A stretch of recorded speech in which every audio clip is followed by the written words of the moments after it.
Question for you. Do you think I'm smexy? Do you think I'm hot? Do you think I'm muy caliente? If the answer is yes, love you down. If your answer is no, your mama. I'm kidding. I 100% could not care less who finds me attractive. If I'm your cup of tea or not, that is none of my business. That has nothing to do with me.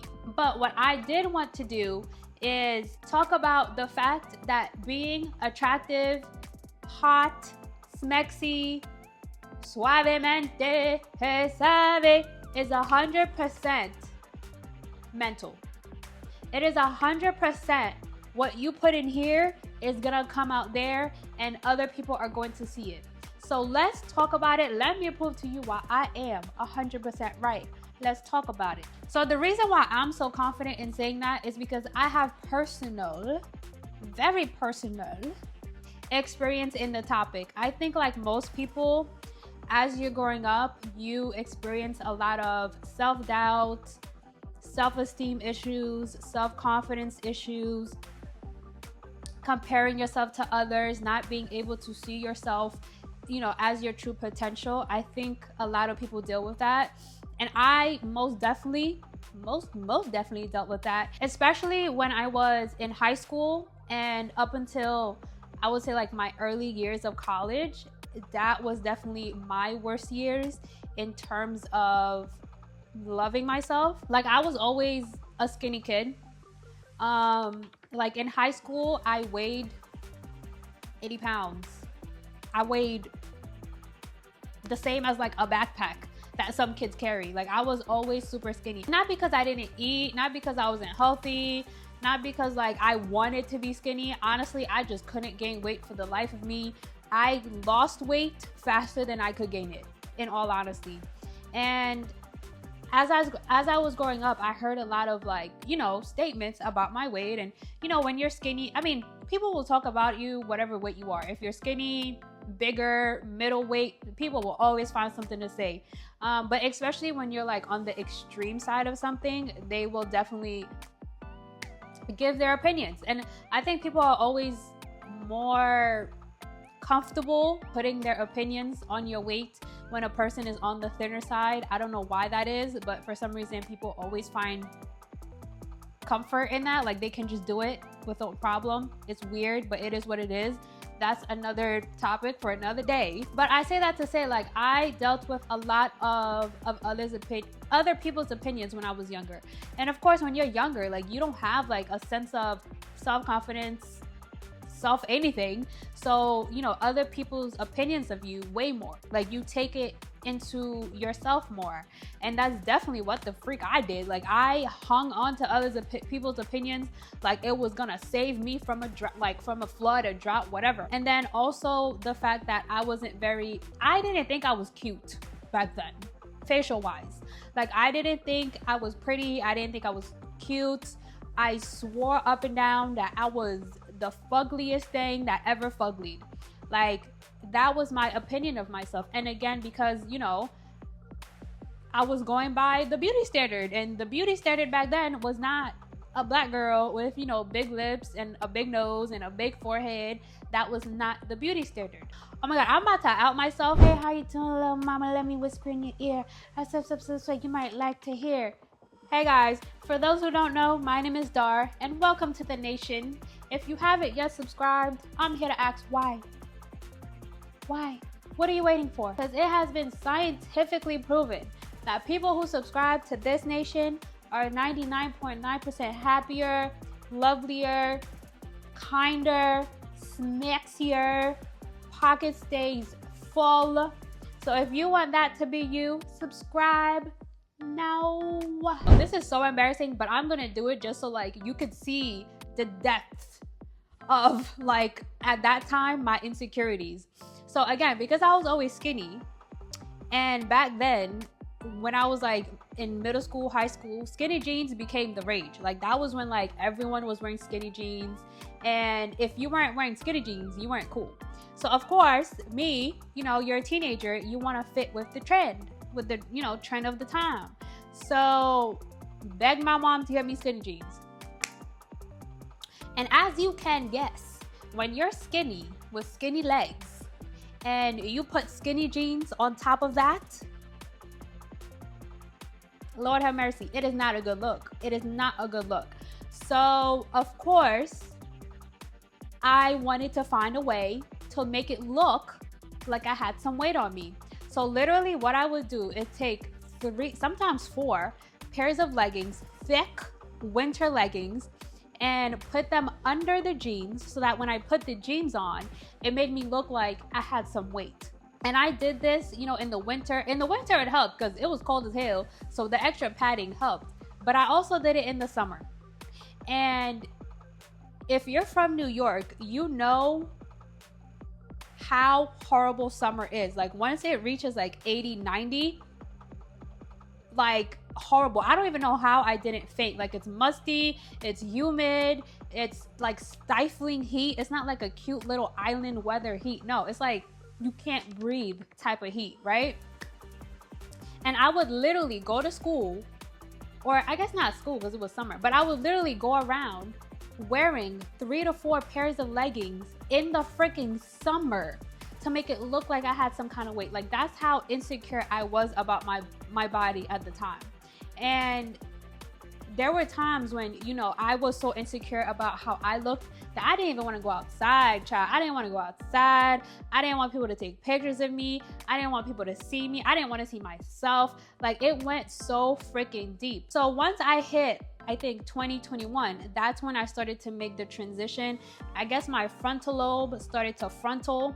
So I, you know, started to gain more confidence. I worked on it.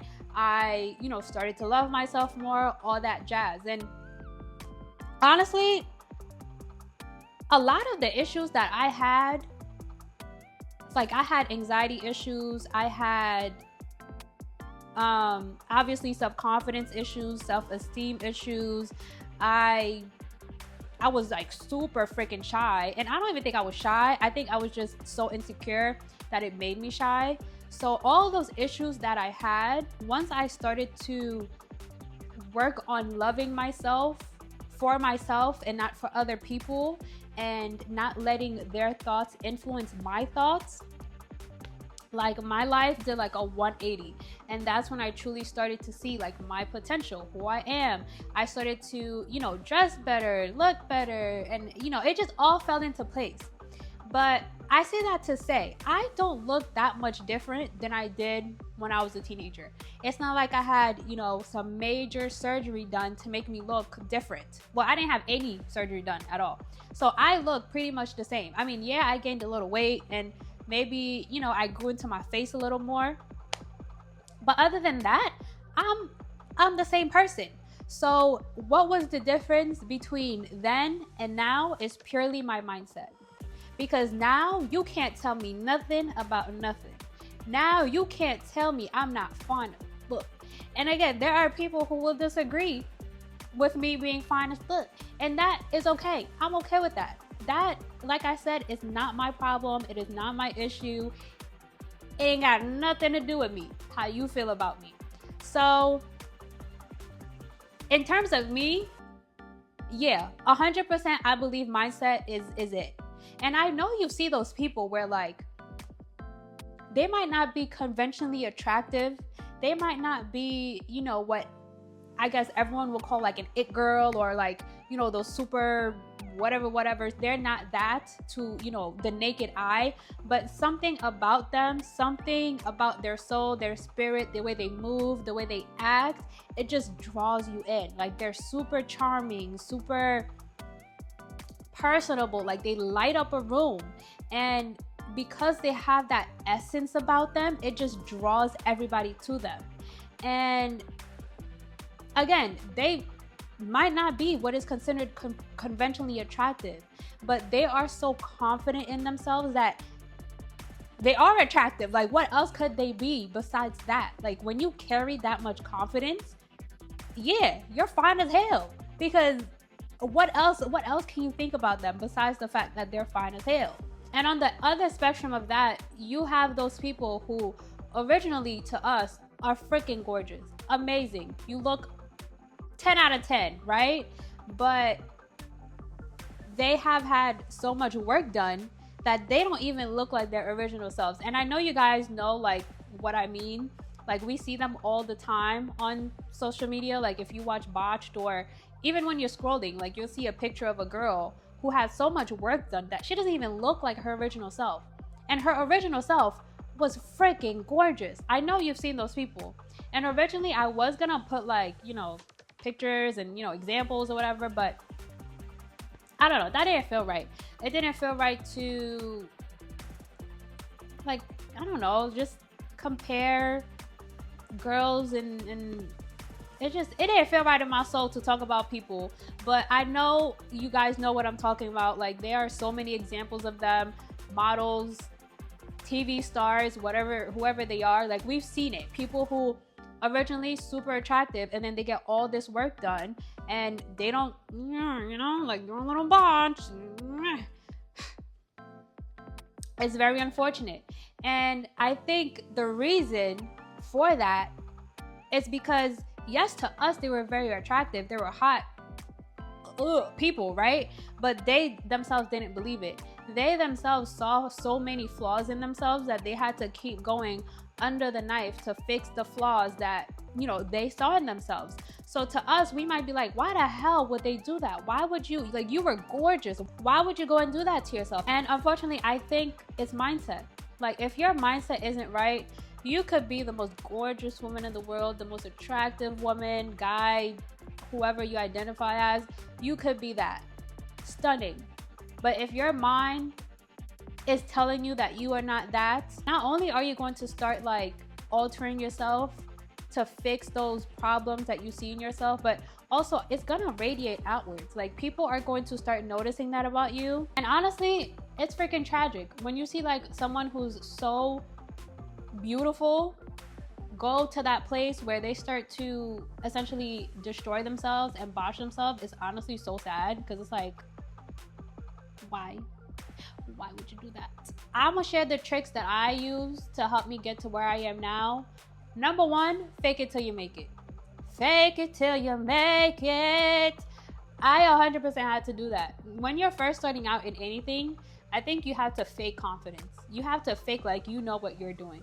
And that's exactly what I did. Like there were, especially when I was starting out, there were days where I felt horrible, but I decided to act like I didn't. I decided to act like I was actually confident.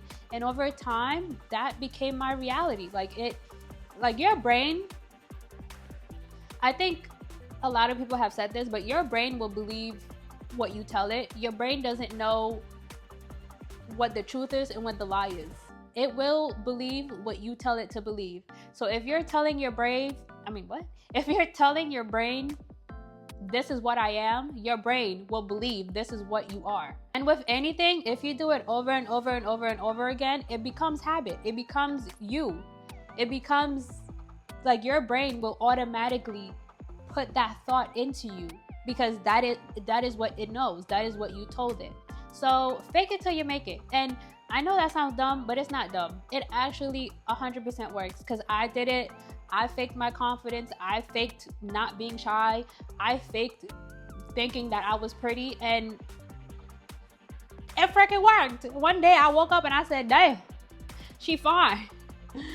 She fine as look. You know what I'm saying? So fake it till you make it. Another thing that I did to help me was to make sure that I wasn't bypassing the traumas that I had. If you have any traumas related to body image, self-image, face, beauty standards, whatever it may be, deal with it.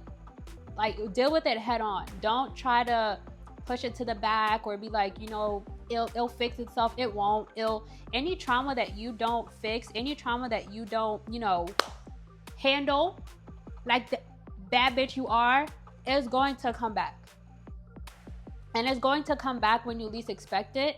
And it could be the smallest things that just trigger you right back to where you were before.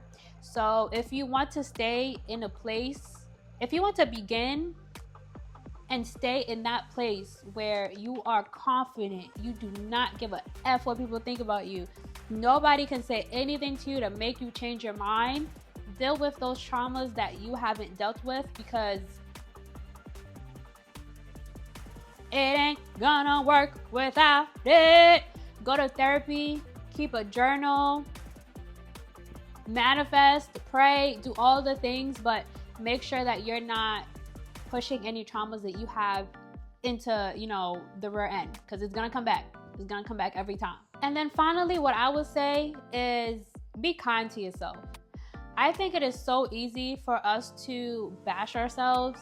Like, it is so easy to just put yourself down. And sometimes I even caught myself doing it. Like, if I say I do something, right? I'll be like, in my head, I'll be like, oh, I'm so stupid. And you think it's harmless. You think it's harmless to be like, oh, I'm such an idiot. Oh, I'm so stupid. Oh, I look so ugly today. You think it's harmless, but those thoughts mean something. Those words that you're saying mean something, and they affect you. So I got myself into the habit of, whenever I do something that I think is stupid, instead of saying, oh, you're so stupid, I'll laugh at it and be like, I love myself. Like this is the dumbest thing that you could have done, but I love myself. And I catch myself saying it now, like, and without even thinking about it. Like, I'll drop something on the floor and I'll be like, I love myself, in my head, not out loud. But it just, like, that is those are my thoughts now.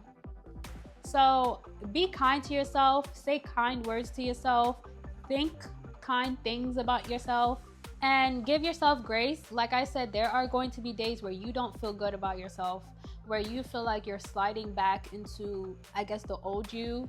But the most important thing is to catch those moments and know that those moments aren't you. Those moments don't make you. That is just something that every human being goes through. Every human being has moments of self-doubt, and that's 100% okay. Just push through those moments and you'll find yourself on the other side and better for it, honestly. Love you guys. But no, for real, I do 100% want this to reach somebody who needs it, and hopefully it reaches you and you get something from it, and it's able to help you in any way. If honestly, if my words are able to help just one person, like, I will be so freaking happy, because that's all I want. And I think that I've gone through enough that I feel like if I can help other people not go through what I went through, I've done my job. And that is essentially the goal of this channel. Like, I started this channel to have a nation of just amazing, beautiful people that, you know, if you need a word of advice, I'm here. You know, you can always message me and be like, what do you think about this, this, and this? And I'll make a video of it if that's something that you need. You know what I'm saying? So I'm here for you and only you. So thank you so much for watching. I have other videos about this topic if you want to go ahead and give it a watch. Thank you for watching. I love you so much. Be kind to yourself. Love yourself. Give yourself space to grow. Love ya. And subscribe.